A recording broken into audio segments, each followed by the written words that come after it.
Hi friends, welcome to Indhu's kitchen. இன்னைக்கு நம்மளோட கிச்சன்ல ரொம்ப சிம்பிளான ரொம்பவே டேஸ்டான மட்டன் வறுவல் சட்னி எப்படி செய்யறதுன்னு பார்க்கலாம். இத செய்யறதுக்காக ஃபர்ஸ்ட் ஒரு பிரஷர் குக்கர்ல 1/2 கிலோ அளவு மட்டனை நல்லா க்ளீன் பண்ணி எடுத்து வச்சிருக்கேன். இப்போ இதில் 1 டீஸ்பூன் அளவு இஞ்சி பூண்டு பேஸ்ட் சேர்த்துக்கலாம். இது கூடவே 1 டீஸ்பூன் அளவு தனி மிளகாய் தூள் சேர்த்துக்கிறேன். உங்களோட காரத்துக்கு ஏற்ற மாதிரி மிளகாய் தூளோட அளவை எடுத்துக்கோங்க. கூடவே 1 டீஸ்பூன் அளவு மல்லித்தூள், 1/2 டீஸ்பூன் அளவு கரம் மசாலா தூள் சேர்த்துக்கலாம். நான் மட்டனை மஞ்சள் தூள் சேர்த்து தான் வாஷ் பண்ணி எடுத்தேன், அதனால மஞ்சள் தூள் தனியாக சேர்த்துக்கல. நீங்கள் சேர்த்துக்கணும் அப்படின்னா 1/4 டீஸ்பூன் அளவு சேர்த்துக்கோங்க. இப்போ இதுக்கு தேவையான அளவு உப்பு, 1 டீஸ்பூன் அளவு கல்லுப்பு சேர்த்துட்டு ஒரு ஸ்பூன் வச்சு நல்லா இந்த மாதிரி மிக்ஸ் பண்ணி விட்டுக்கோங்க. மட்டனோட மசாலா எல்லாமே மிக்ஸ் ஆனதுக்கப்புறமா இந்த மட்டன் மூழ்கிற அளவு மட்டும் தண்ணி சேர்த்துக்கோங்க. அதிகமாக சேர்க்க வேண்டாம், இந்த அளவு மூழ்கிற அளவு சேர்த்திங்கனாலே போதும். இப்போ இதை நல்லா மிக்ஸ் பண்ணிவிட்டு ப்ரெஷர் குக்கரை மூடி விசில் வச்சு மீடியம் ஹீட்டில் 5 விசில் வச்சு எடுத்துக்கோங்க. ப்ரெஷர் ரிலீஸ் ஆனதுக்கப்புறம் தனியாக வச்சுக்கலாம்.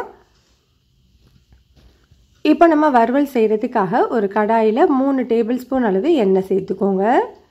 எண்ணெய் நல்லா சூடானதுக்கப்புறமா இதில் 2 சின்ன சைஸ் பட்டை, கூடவே 2 கிராம்பு, 1/2 டீஸ்பூன் அளவு சோம்பு சேர்த்துக்கலாம். சோம்பு நல்லா பொரிஞ்சதுக்கப்புறமா இதில் ஒரு 10 சின்ன வெங்காயத்தை 2 கட் பண்ணிவிட்டு சேர்த்துக்கலாம். வெங்காயத்தை 2 நிமிஷத்துக்கு மட்டும் வதக்கிக்கோங்க. வெங்காயம் வதங்கிட்டு இருக்கும்போது இதில் 2 வரமிளகாயை இந்த மாதிரி பிச்சுட்டு சேர்த்துக்கலாம். இப்போ இதில் ஒரு 1 டீஸ்பூன் அளவு மட்டும் இஞ்சி பூண்டு பேஸ்ட்டு சேர்த்துட்டு அதோட பச்சை வாசனை போகிற வரைக்கும் நல்லா வதக்கிக்கலாம். பச்சை வாசனை போனதுக்கப்புறமா இதில் ஒரு மீடியம் சைஸ் தக்காளியை சின்னதாக கட் பண்ணி சேர்த்துக்கோங்க. இந்த தக்காளி நல்லா மசிகிற வரைக்கும் வதக்கி விட்டுக்கலாம். இப்போ பாருங்கள், தக்காளி நல்லா மசிஞ்சு வெந்து வந்துருச்சு. நம்ம மட்டன் வேக வச்சுருந்தது வெந்ததுக்கப்புறமா ப்ரெஷர் ரிலீஸ் ஆனதுக்கப்புறம் ஓப்பன் பண்ணி எடுத்து வச்சுருக்கேன். இப்போ இந்த மட்டனை தண்ணியோடவே சேர்த்துக்கோங்க. மட்டன் சேர்த்துட்டு இதை ஒரு முறை நல்லா மிக்ஸ் பண்ணி விட்டுக்கலாம். மிக்ஸ் பண்ணிவிட்டு இதை ஒரு மூடி போட்டு ஸ்டவ்வை மீடியம் ஹீட்டில் வச்சுட்டு 5 நிமிஷத்துக்கு வேக வச்சுக்கோங்க. இடையில கிளறி கொடுத்துக்கலாம். 5 நிமிஷத்துக்கு அப்புறமா பாருங்கள், மட்டனோட மசாலா எல்லாமே மிக்ஸ் ஆகி நல்லா திக்காகவும் ஆக ஆரம்பிச்சிருக்கு.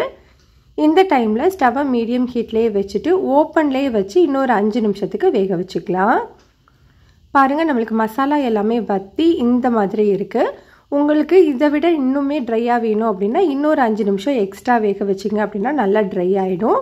நான் இந்த டைமில் இறக்கிக்க போகிறேன். இது மேலே கொஞ்சமாக பொடியாக நறுக்குனா கருவேப்பிலை கொத்தமல்லி சேர்த்து நல்லா மிக்ஸ் பண்ணிவிட்டு ஸ்டவ் ஆஃப் பண்ணிக்கலாம். அவ்வளோதான், நம்மளுக்கு ரொம்ப சிம்பிளான ரொம்பவே டேஸ்டான மட்டன் வறுவல் ரெடி ஆகிடுச்சு. இந்த ரெசிபி உங்களுக்கு பிடிச்சிருந்தா லைக் பண்ணுங்கள், ஷேர் பண்ணுங்கள், இந்துஸ் கிச்சனை சப்ஸ்கிரைப் பண்ணிக்கோங்க.